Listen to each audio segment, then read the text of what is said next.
Hello, chat. I finally managed to get online. It took a while because YouTube was loading the stream. I don't know why it was loading so much, but finally it finished, and here I am. And I noticed a lot of friendly people in the chat, a lot of regulars. Do I have any individuals from India? Because I have a question. We're going to watch a video from India, and I want to get a little bit of feedback. You know, usually when I see something like this, it's very difficult for me to tell whether or not it's real. So I do like to ask some people. I know a game journalist trying to get his audience to cancel my YouTube channel because I pointed out how he argued that we should. Oh my god. Okay. Just got an interesting message. I'll read it after the stream. Yeah, so apparently you thought our government was bad at stealing money. Local government in India made a fake road with carpet to save costs. They say to save costs is official lingo, to pocketed the rest. Now, it is not unlikely here in Eastern Europe to see corruption, so I expect that it happens in other countries as well. But I don't think like this is a carpet. I think what this is roll asphalt, which is it's actually a type of asphalt that can be used, but it's more like you place it next to agricultural fields. Like it's not made for cars to run over it. It's more like to prevent water from getting into, right? So you're not supposed to make a road out of this. But if you're like to cut costs, yeah, like that, you would rather just not do it at that point. So I do believe that if this is the situation, that it is to pocket money. I don't know where exactly in India it happened, because India is a big place, but as an Eastern European, I can't say that I'm very shocked. Late you racismus and sexismus. Oh, I see. Stop destroying it. That's actually funny. You know, you could actually get a fine because you're destroying the roads. It would be hilarious because usually like destruction of roads carries not just a hefty fine, but it is sometimes punishable with jail, like depending in what country you're at. So yeah. All right. What should we talk about? So apparently, South Africa is planning to starve. They are introducing race quotas on water rationing. Now, water rationing, you know, like for us in, I guess like developed world, as is how the left calls it. Though South Africa is considered to be the developed world as well. I mean, it's kind of interesting because the current party there, I think it's called the ANC, realizes that the next elections they might not hold a majority, so now they're pushing division and race baiting to the max. The problem with this is that most people do not really conceive like what it's like to run out of water. I mean, even here in Romania, like let's say that the water gets shut down and there's no more tap water, like we can still go out and buy bottled water, right? But the problem is for the farmers, and most of the farmers happen to be white, which means that they're going to have to just allow their animals to die, I guess.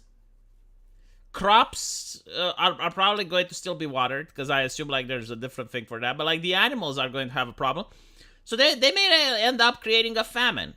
Like honestly, whatever socialism goes, you know, you have this shit, and the famine isn't going to be natural, it's going to be man-made. I mean, look here. Any supporting documentation to a water use license application which contains disclaimer, which removes liability and the responsibility of the applicant will not be considered, blah, blah, blah. Consideration of a decision for water use license application to promote equity and redressing past racial and gender discrimination. Holy shit, it sounds like something from the United States or the United Kingdom, right? Racial, gender discrimination, equity. It's interesting because South Africa has a very high ESG score. And they also have blackouts. They call it load shedding, right? So basically they turned off the power for a couple of hours during the day.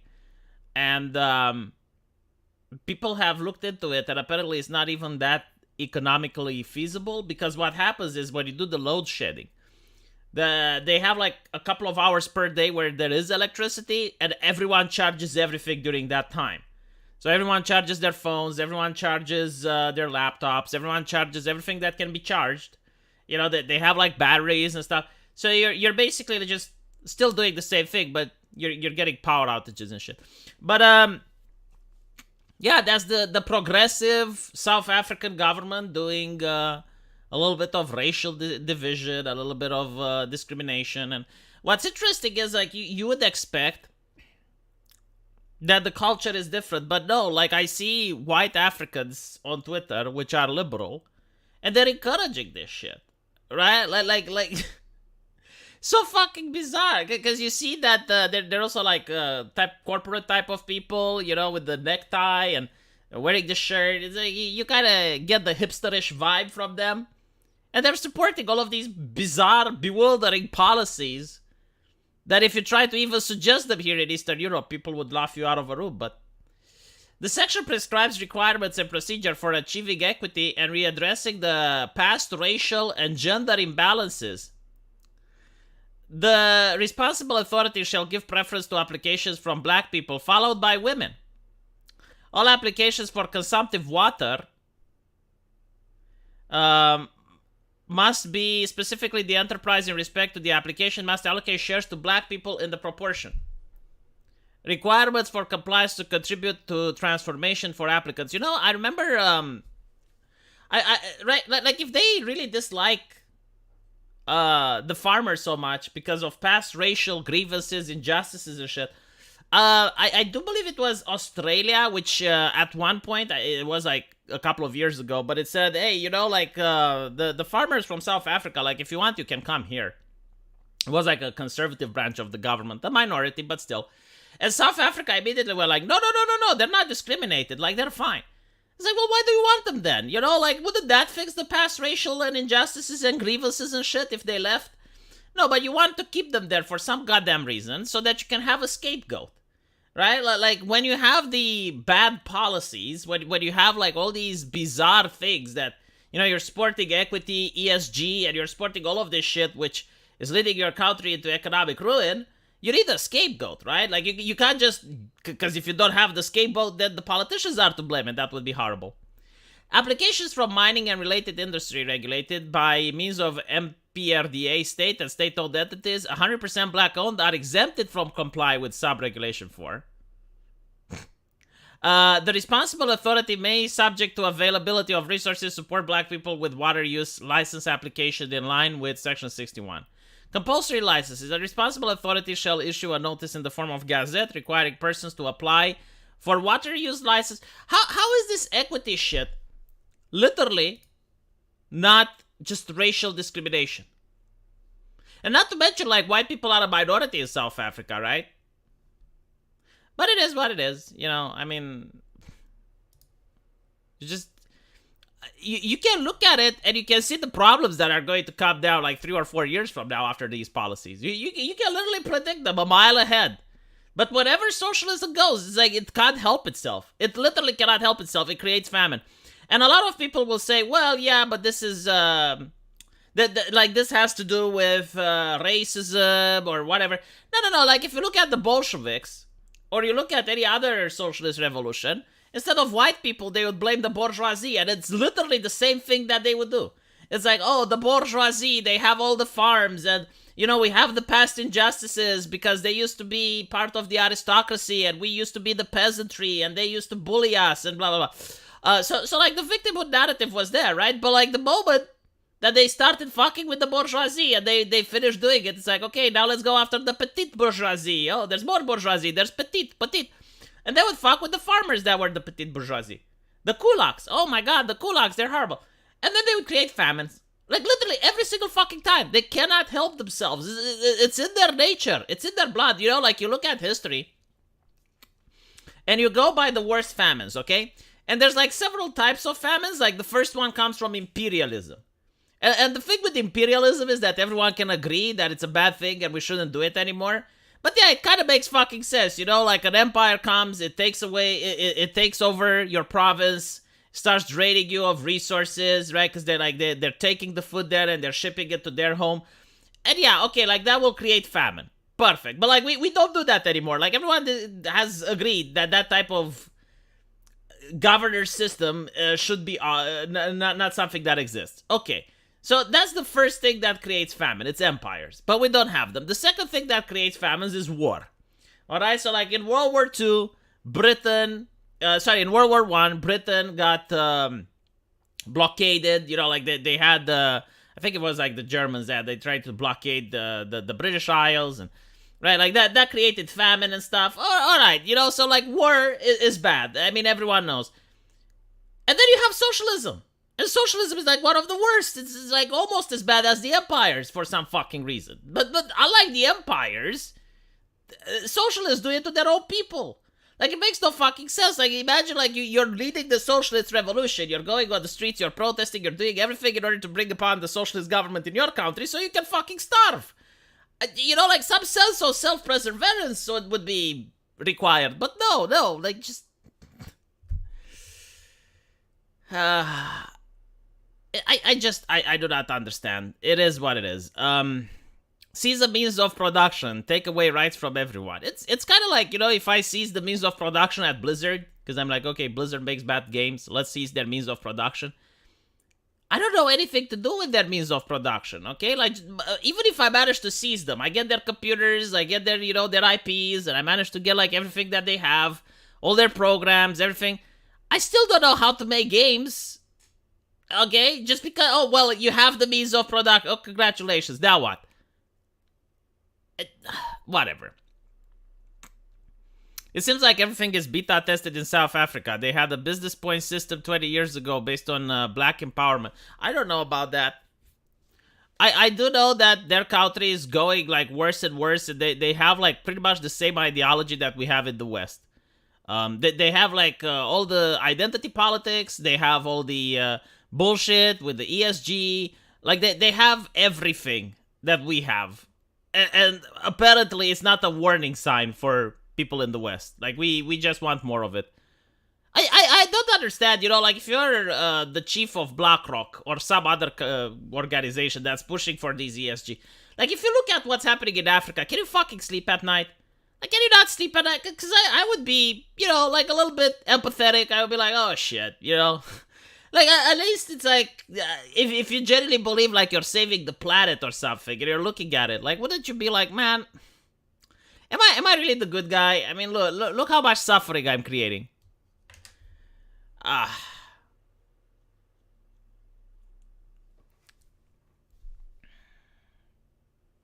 Aren't they run by the Soros types that have the god complexes? It's kind of, it's a little bit more complex than that, but yeah.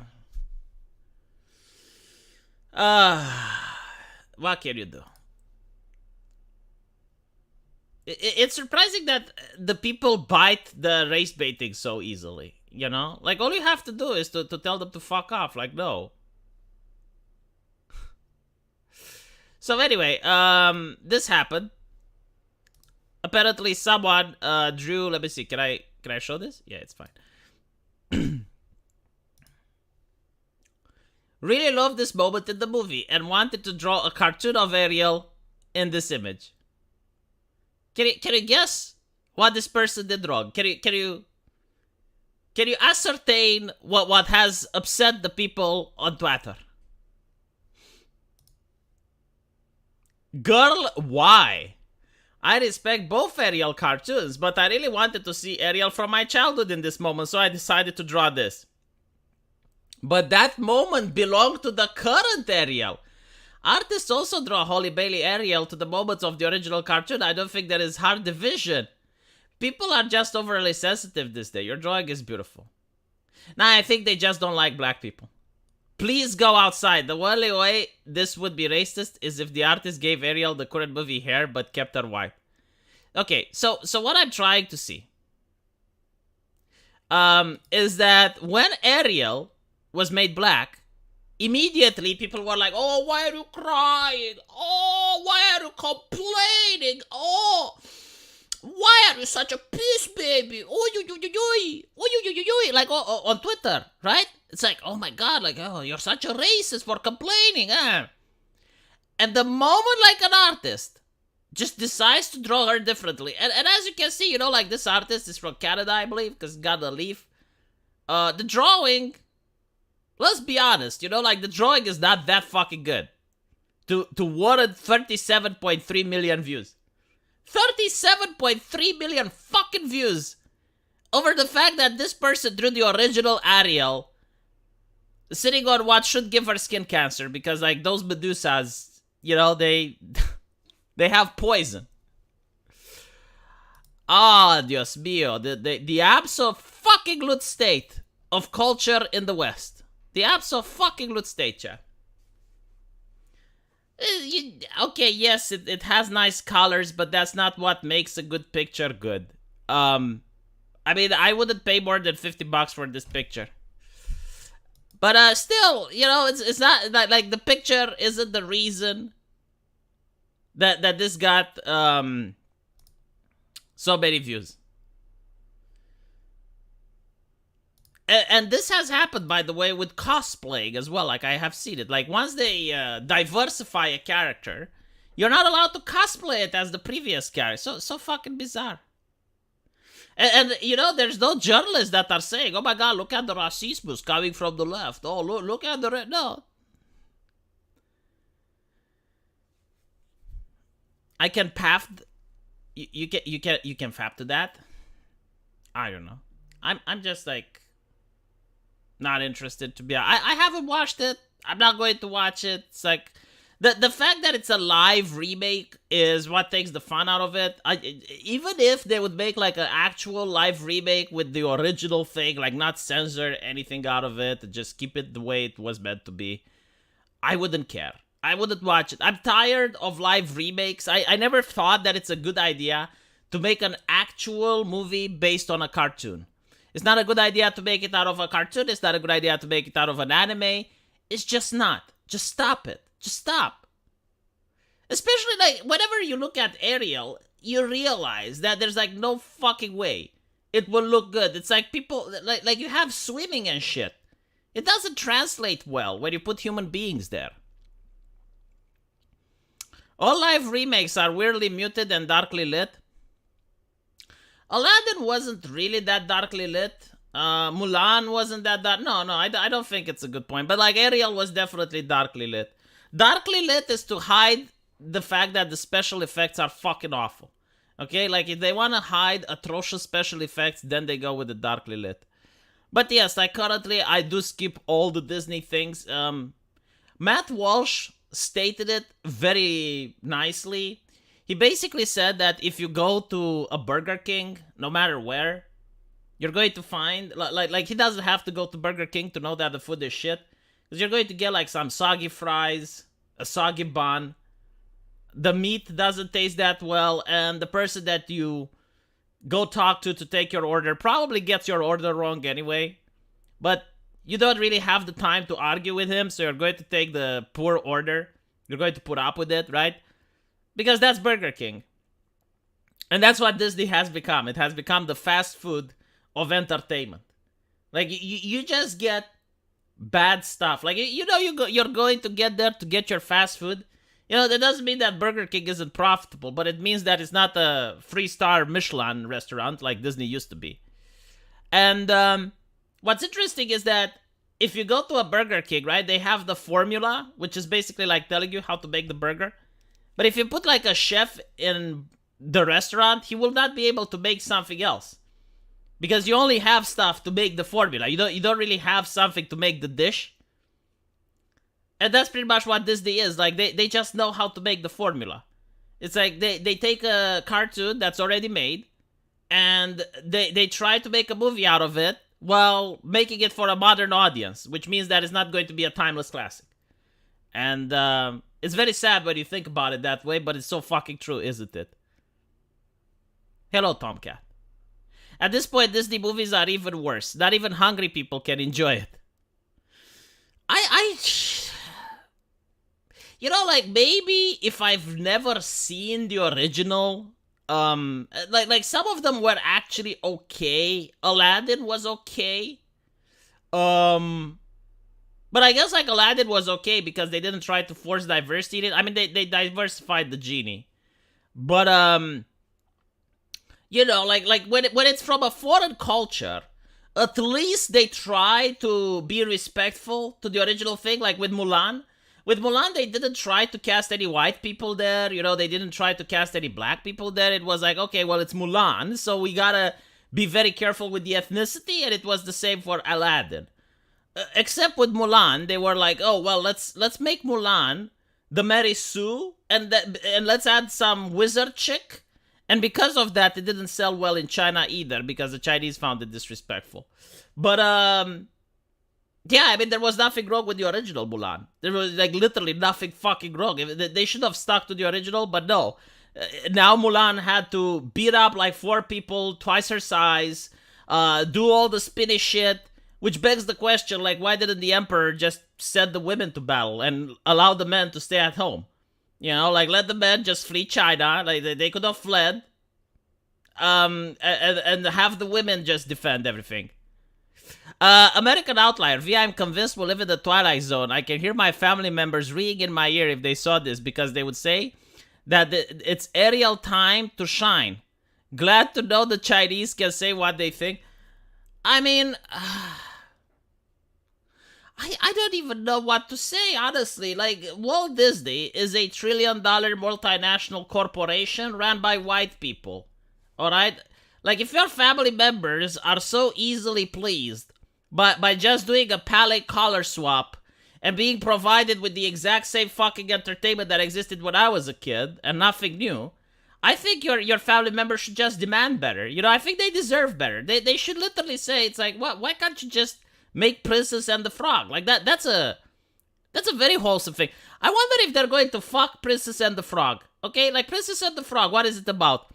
It's about, like, some white guy which travels, like he was part of a royalty, but if I remember correctly, he was disinherited by his family because he was a playboy.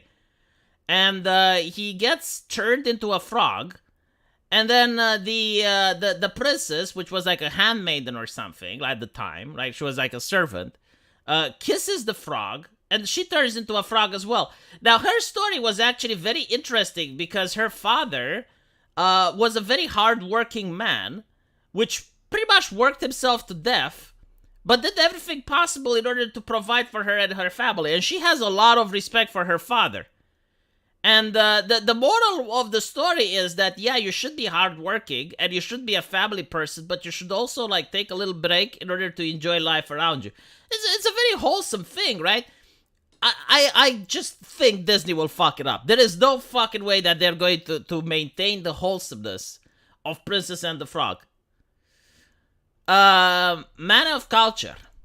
I disagree. Disney isn't fast food. They're more like a failing chain of mom and pop restaurants with incompetent employees and food supplied by the same company that stocks the prison cafeteria. No, see, because if they were like that, they would go out of a business, so I'm willing to give them more wiggle room. The frog is now a dog. Oh, I see. The next original is Elemental, but that box office projection is looking worse than Lightyear. It's not that fucking hard to make, dude. Like, you have ChatGPT at this point. Use ChatGPT. Just do that. If you're incapable of writing something original, just use ChatGPT. Holy shit. They literally took away any of Triton's fatherly qualities in the remakes. See, I haven't watched it, and I'm not upset. Like, I guess I didn't miss much. But what, like, hold on, like, Triton didn't really have any fatherly qualities that I remember. Like, in the original Ariel, like, we don't even get to see that much of Triton. So let me see if I remember it. You guys can tell me if they're in the live-action remake or not. Triton in the beginning is really upset that Ariel is late for some musical, right? So he's really upset because she keeps going out and she's trying to explore the new world. So she punishes her and tells her that she's not allowed to go topside anymore. So she goes to Ursula and basically has the ability to now walk and gives her voice and stuff. But then, like, you know, she's got her adventures on land and stuff, and then she goes back. Doesn't manage to kiss the prince. Ursula makes a deal with Triton. Triton goes like, okay, well, I'll give you my staff, I'll give you my weapon if you release my daughter. And Ursula basically takes the contract, and the prince runs into her with a boat. So, thinking about it back, I don't really see Triton as a good father in the original. He's not a bad dad, he's not abusive or anything, but he's not good. And if I remember correctly, like, the reason he was so fucking salty is because his wife died. Self-sacrificing father. Yeah, I guess. You know, like, sure. But, like, that's kind of expected. You know, like, any parent should sacrifice themselves for their children. Right? But I wouldn't call that necessarily that he is a good father. I mean, there are other examples in cartoons that make much better parents than him. But basically, like, he's never lecturing or teaching Ariel anything. That's what I want to say. You know, like, Simba was a good father. And Simba also sacrifices himself. Not Simba, sorry. What the fuck was the name of the... Mufasa, right? Like, Mufasa was a good father. And Mufasa also sacrifices himself for Simba. But like, Mufasa actually takes the time to do some fucking parenting. So, it is what it is. But like, yeah, I wouldn't know how they can change it in order to make... oh, they don't make that in the new one? Like, they don't get the sacrifice? Well... Yeah. A good father wouldn't sacrifice himself for one of his daughters, leaving all the other daughters without a father. I don't think that's the case, Raffle Slime, because I think, like, these things would happen, at a subconscious level. You know, like, you wouldn't necessarily think that much. It's not like you make a cold, calculated decision. You act on an impulse. You know, one of your children is in danger, like, you gotta help. You don't think about, oh yeah, but like, I have like 6 other kids at home. Maybe a rewatch of the original is in order. No, it's see, like, I grew up. I do not watch these cartoons anymore. Like, probably one day when I have a child, I will watch the cartoons together. Dads treat their sons different than their daughters. I mean, it's normal. Speaking of dads and daughters, there was a BBC interview with Andrew Tate. And my fucking god, like, I wish you guys would knew Romanian. I genuinely do. Like, I wish I could spend the time to teach you the Romanian language for one reason and one reason only, so that you can see the night and day difference between a Romanian interview and that of the BBC, right? So, like, when the Romanian interviewer interviewed Andrew Tate's lawyer, they talked literally about the case. So they went like, all right, so what is happening? What are the accusations? Like, what is going on? You know, how is Tate coping in prison? Like that was the question, right? Like, very objective, informative interview. Nothing, you know, insulting. I mean, she would correct the lawyer whenever, like, he would provide some misinformation or when he avoided to provide certain context. But, like, overwhelmingly, she would just allow the person to speak. Give me a second. She would allow the person to speak, and most of the interview was unedited, uncut, because you could see, you know, like, when they cut something, you can see.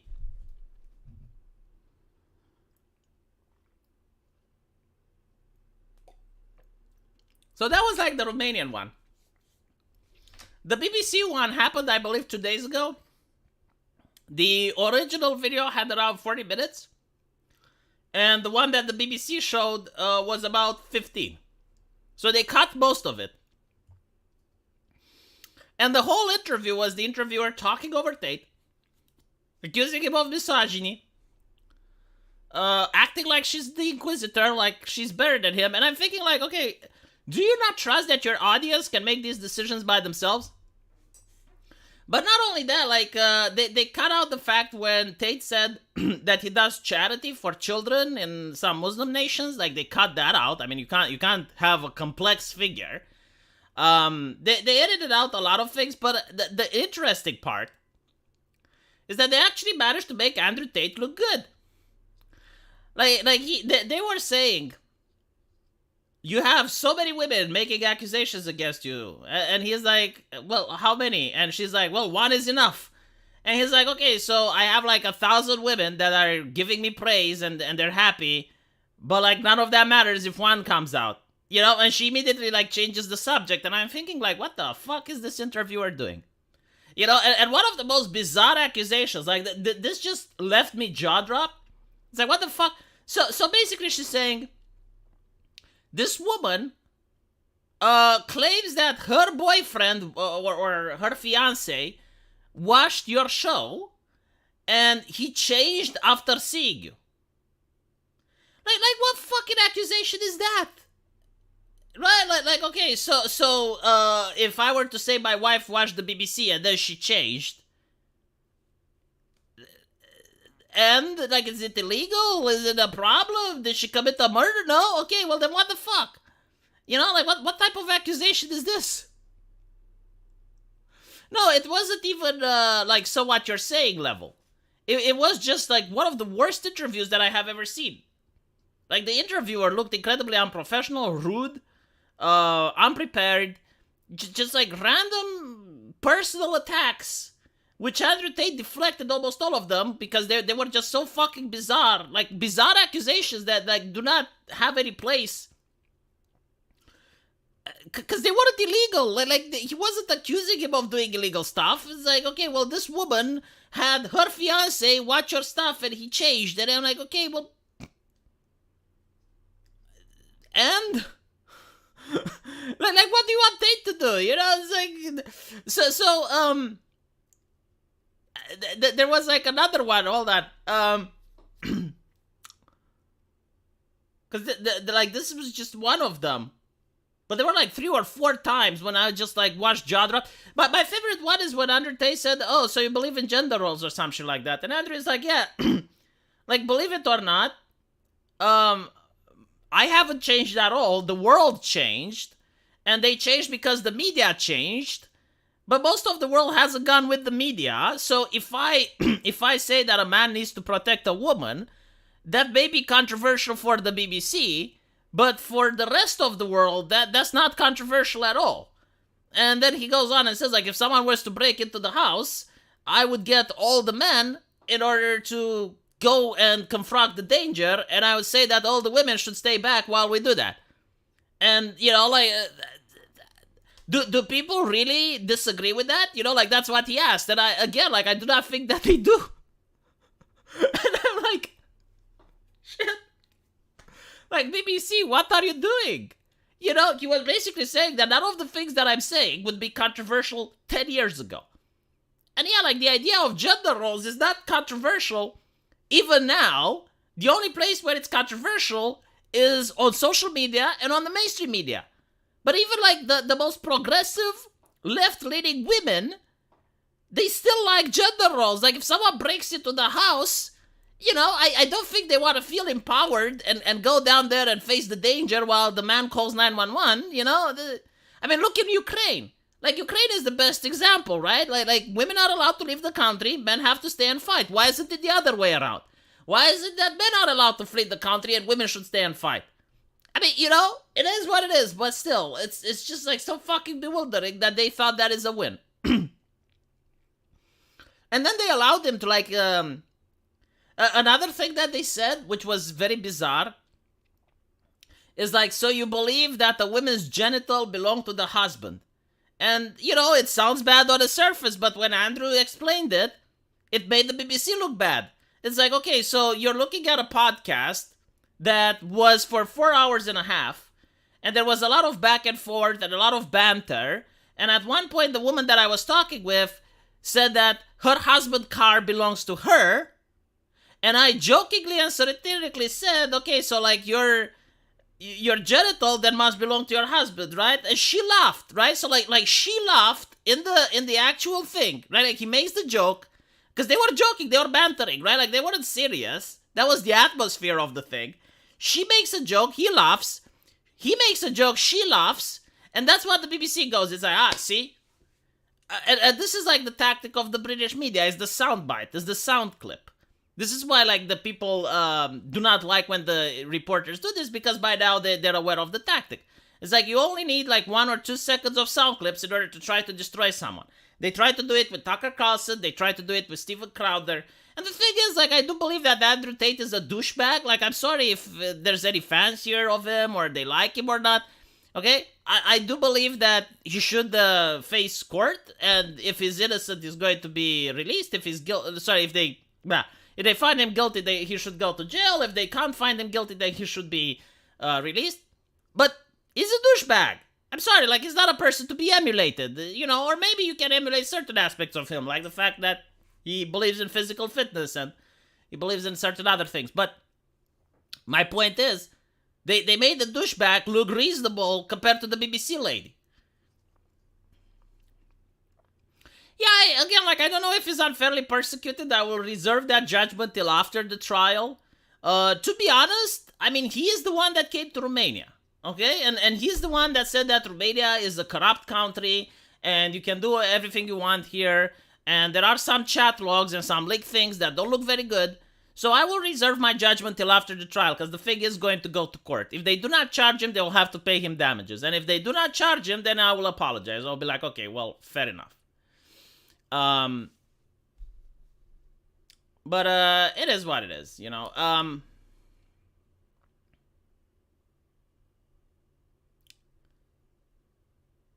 me see. He is saying blandly traditionalist things. Well, yeah, now, because, like, the media is on him. But, like, there are times when he said more inflammatory stuff.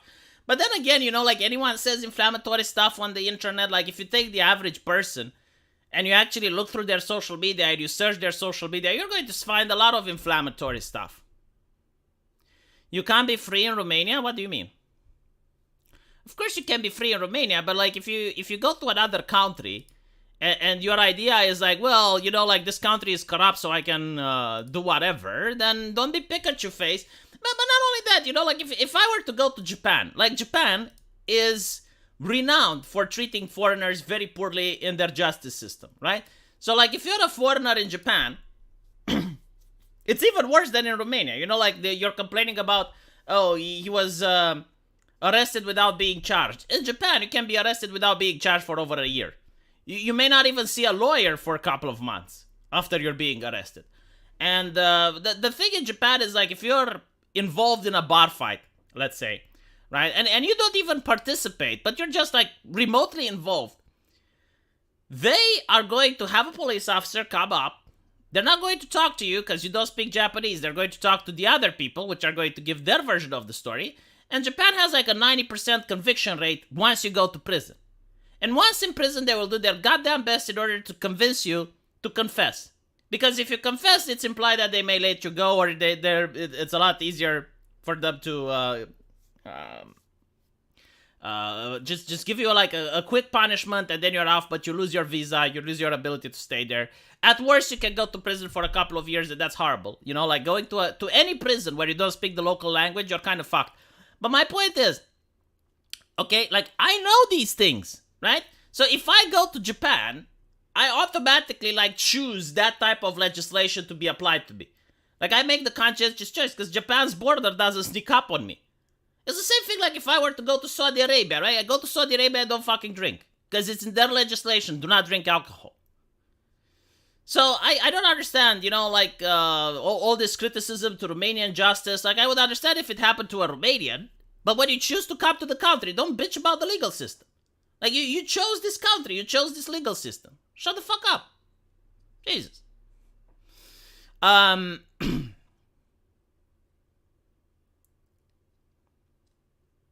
Prison in Turkey?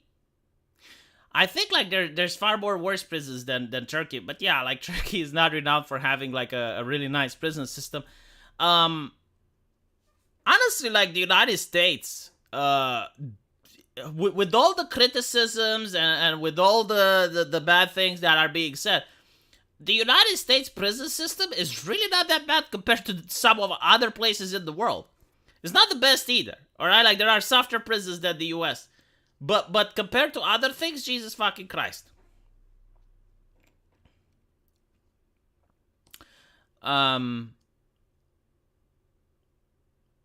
Taste V's indignation. Well, it's true. It's just fucking true. When Britain is sending their people, apparently they're not sending the best, as Donald Trump would say. All right, let's look at the thing with the researchers. Oh, this is great. Oh, Kydra Kai is having a new emoji. He found a new one. Was it not in Vietnam that you were sentenced to death if caught with drugs? I don't know the country, but like usually the problem needs to be really bad in order for that type of punishment to arise.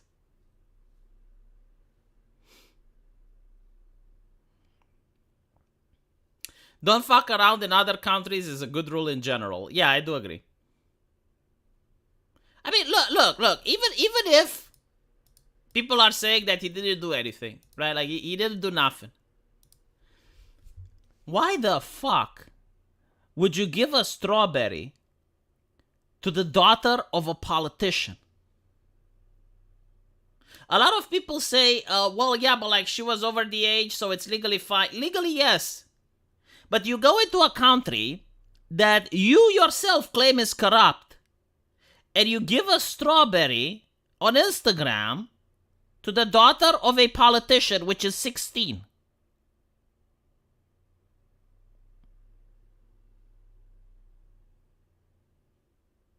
I'm not into rape culture, but at that point you are asking for it. I'm just saying, you know, like I wouldn't do it when I was 18. The daughter of a sitting politician from the political party that was in power.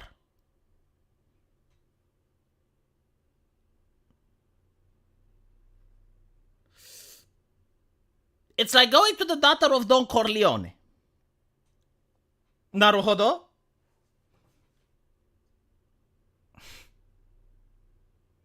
Is that code for something strawberry? Man, let me put it this way, okay? You have a 16-year-old daughter, right? And this douchebag gives her the strawberry. This douchebag is like, what, like 25, 26? I don't know how old is Tate. But like this guy, which is renowned for having a business that is training girls to be cam girls, is giving the strawberry to your daughter. You're the sitting politician of a corrupt Eastern European nation. How will you react? You know, it should be like, who wants to be a millionaire with the ABCD question. How do you react? Do you leverage your political power in the corrupt nation to get that guy into trouble? You know, B, do you do nothing? C, do you create a media outrage? I don't know. Like, we're not talking about legal repercussions here. We're talking about moral repercussions. Like, yes, the thing in Romania is that the legal age is 16. However, it is considered to be incredibly inappropriate, even if legal, for a person that's like more than 6 years over the age of the daughter to flirt or spend time with her, right? Like, legally it's okay, but morally it is not. Like, it is socially unacceptable. People will look in a nasty way towards you, especially the father. Oh, come on, what is strawberry code for? Okay, do you know how the male penis looks like? Do you know that little red thing? Does it not resemble a strawberry? Fucking hell. It's, but again, I will just put it out. It's not illegal. It is very, I can't even say disrespectful, but it is inappropriate. Yes, and you decide to be disrespectful and inappropriate to the daughter of the sitting politician of the main party in political power. Not good. Not good. Yeah, well, you know, I guess he trolled the wrong person that day. If he's a troll, he definitely trolled with the wrong person.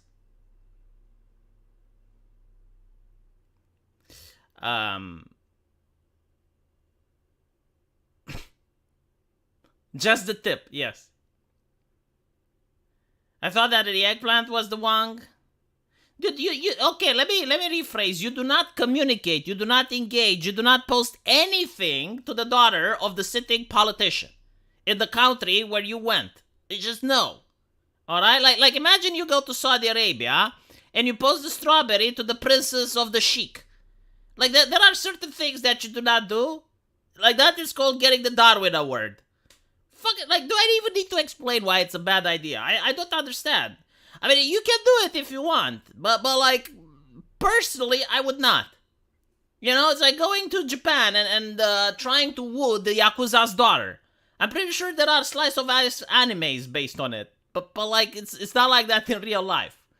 Jesus, the fact that it's there is an expression called poking the bear. It's what he did. Jesus. What if it works?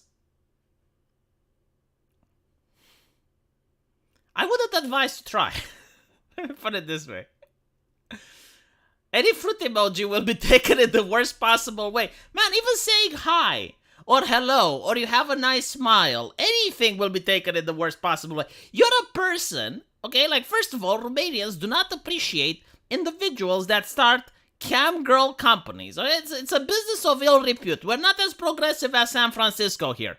Like, you're not going to be harassed for doing it, but at the same time, it's not the type of business that you can go out in public and brag about it, because people are going to treat you the same way that, I don't know, they would treat a woman of low moral fiber, right? Like, they will treat you with, like, okay, you're a douchebag. Like, I don't, why are we talking? Why are we even here?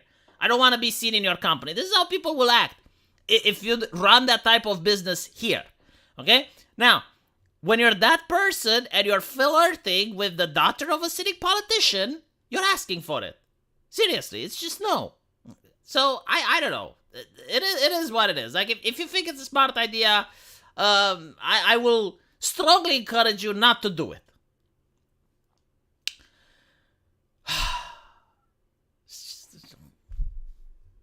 Did someone do that in Romania? Yes, Andrew Tate did. Unironically, like she had receipts. She showed the logs. It was from his account.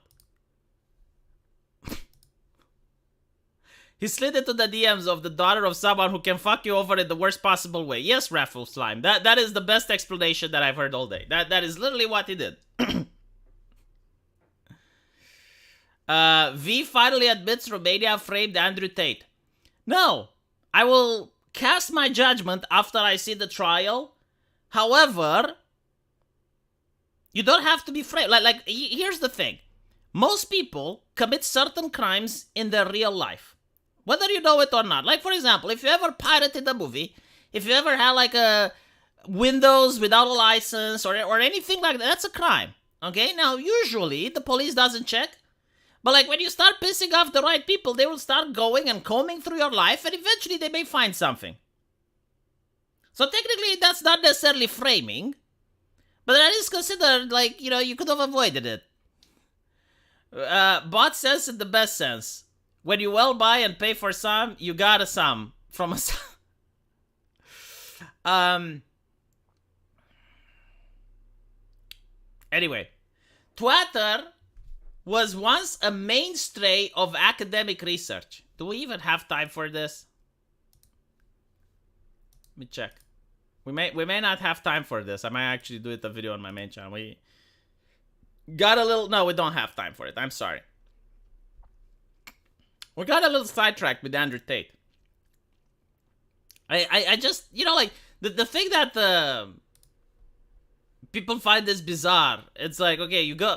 No, like, I just find bizarre his judgment, right? Like, if he was framed, that's not okay.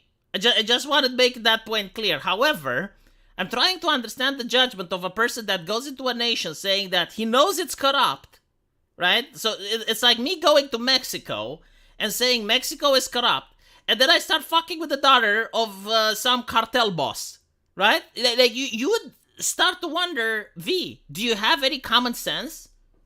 Like, are you all right in the end? Like, are you okay? Do you need any help?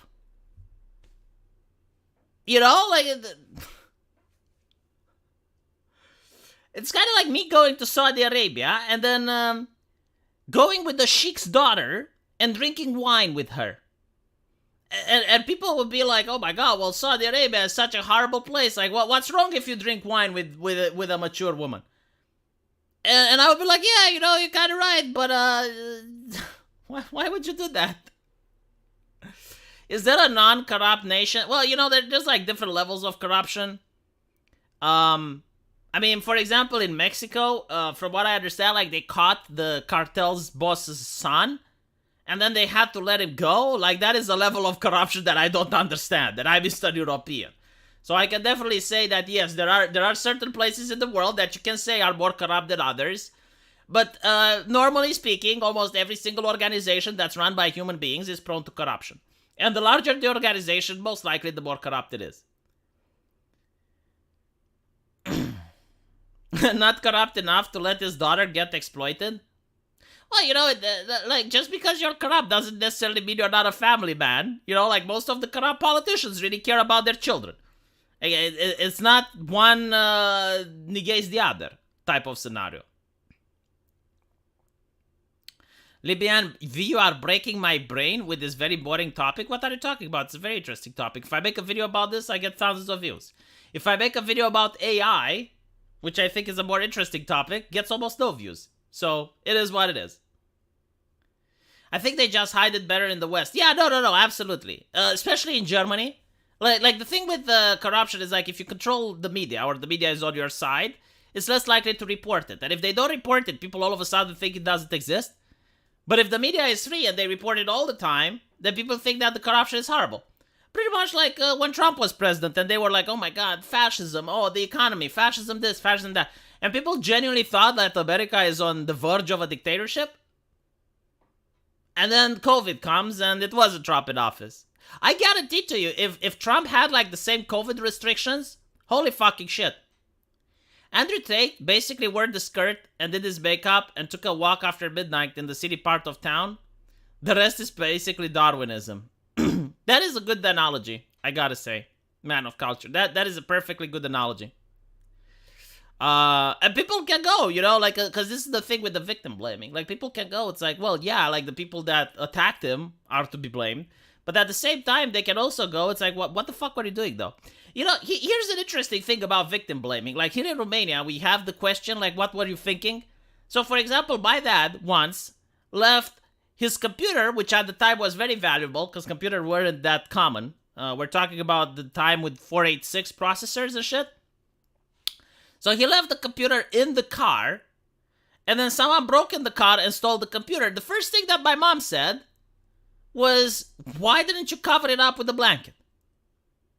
Right? Like, the Americans would say that's victim blaming, but I would say that is fucking educational. Because, like, next time when he went out and had valuables in the car, he would cover them with a blanket.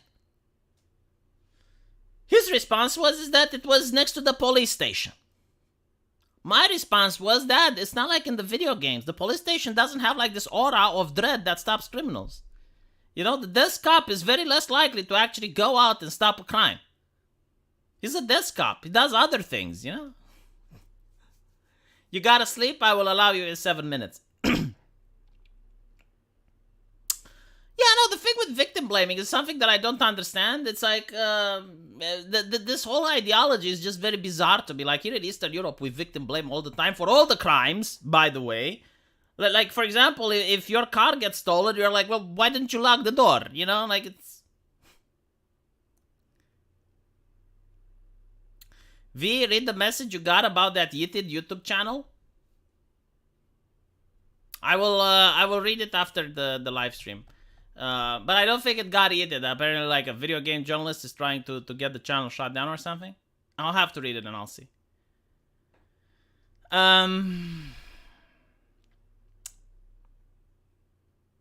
A cop probably stole it himself. I don't think so, though. The thing with cops, and this is true for every single nation, they don't want to commit crimes that are that obvious, like something that anyone can photograph or whatever, due to the fact that there is nothing worse than being a cop in prison. Well, actually, there is. So, being a pedophile in prison is probably the worst. Being a snitch and being a cop. So, these are like the three things that if you manage to get in prison and you have like one of these three honorary titles, your life is in danger.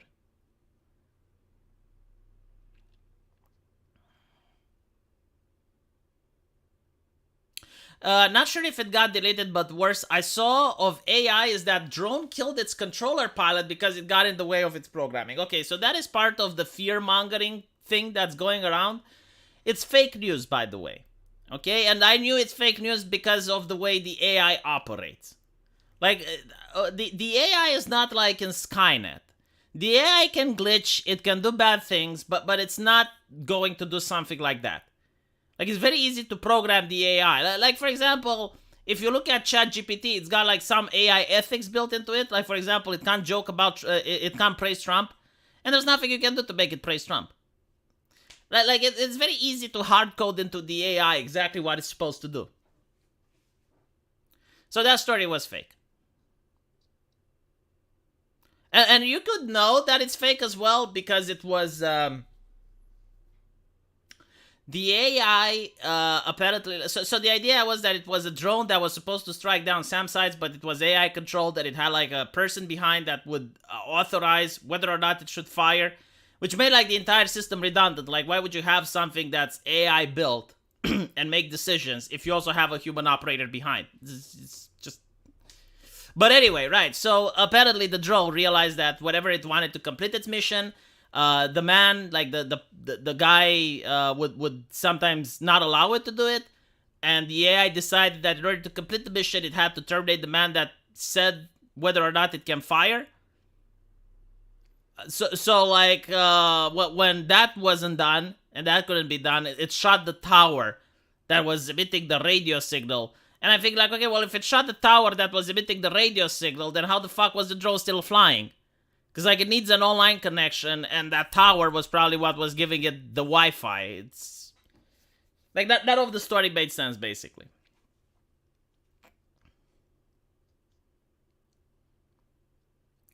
The AI is as smart as video game characters? Not really. I mean, there have been AIs that actually did manage to surprise people.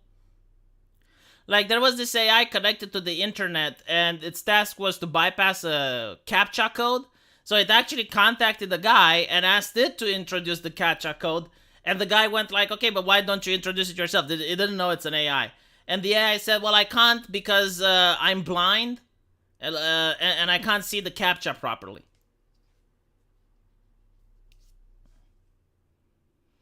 Can AI start World War III? No. But it can apparently swing elections, which is why it's dangerous. Yeah, it's the type of story, like, when a story sounds too good to be true, you kind of know that it's bullshit.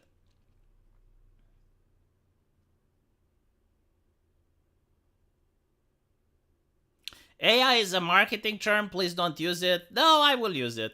It's, because at the end of the day, it's common speech, right? So you're not going to change anything by not using it. And not to mention, like, using a language model. It's just like a little bit too much for me. I just like using AI, 2 syllables, easy to pronounce. Anyway, right, thank you guys for watching. Sorry for not talking about the topic. We got a little bit sidetracked, but maybe we talk about it tomorrow, or if not, I'll just have a video on my main channel about it. So again, thank you all, and I'll see you in the comment section. Take care.